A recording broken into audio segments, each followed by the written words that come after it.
I didn't set out to solve a missing person case. It found me the way unfinished things usually do, quietly, almost politely, while I was scrolling late at night. The flyer had been reposted so many times it barely registered anymore. A college student. Evan Mercer.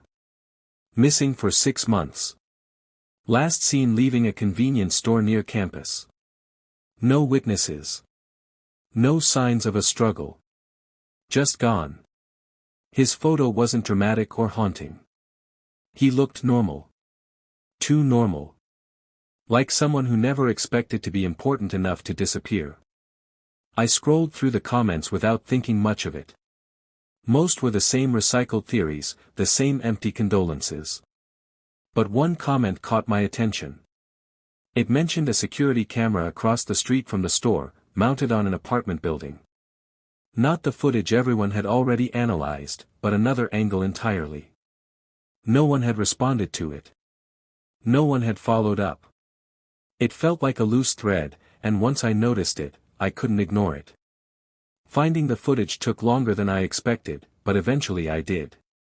Old public uploads, forgotten test recordings. Hours of nothing. Empty streets. Passing cars. Flickering lights. Then I found the right night. Evan crossed the street once, exactly as described in the reports. He reached the edge of the frame, and then the timestamp jumped forward nearly 4 minutes. No glitch. No static. Just time missing, clean and unexplained. I slowed the footage down, more out of habit than expectation. That's when something felt wrong. A shadow shifted where there shouldn't have been one. Evan stopped mid-step, like he'd heard something. He turned slightly, not toward the store or the road, but toward the edge of the frame. Toward whatever the camera couldn't see. Then the footage skipped, and he was gone. I shared what I found carefully. No conclusions. Just images and timestamps. I didn't expect anyone to care. Instead, people started digging. Other cameras. Other angles.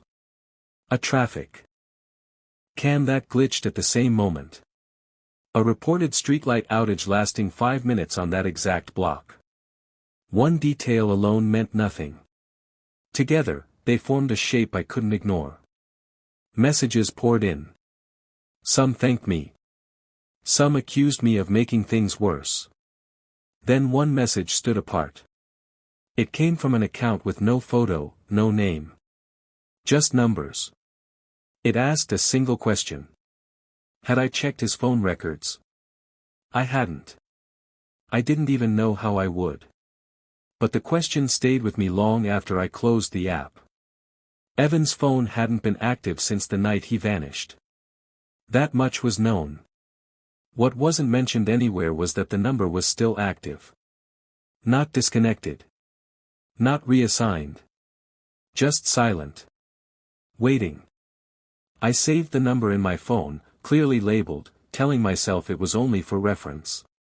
A few days later, the attention faded.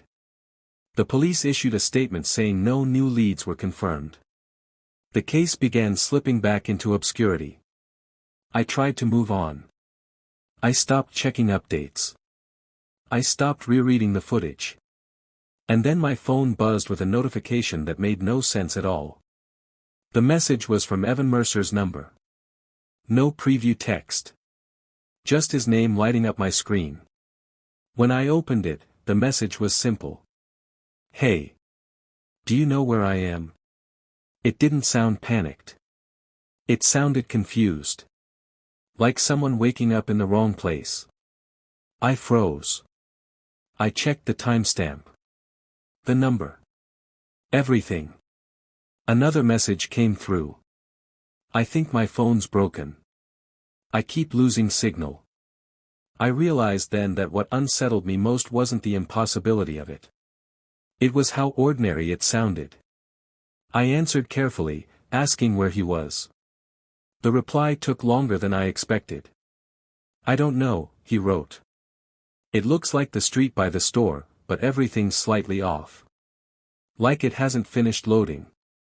I felt a chill run through me.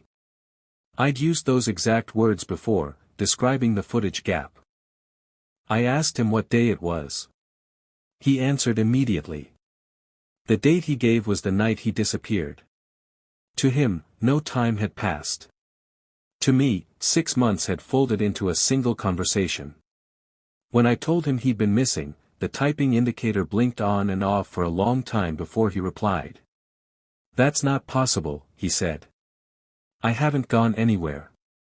The conversation began to slip. Messages arrived out of order. Replies appeared before the questions they answered. When I asked for a photo, my phone froze briefly before loading the image. The photo showed the street outside the convenience store. Empty. Too empty.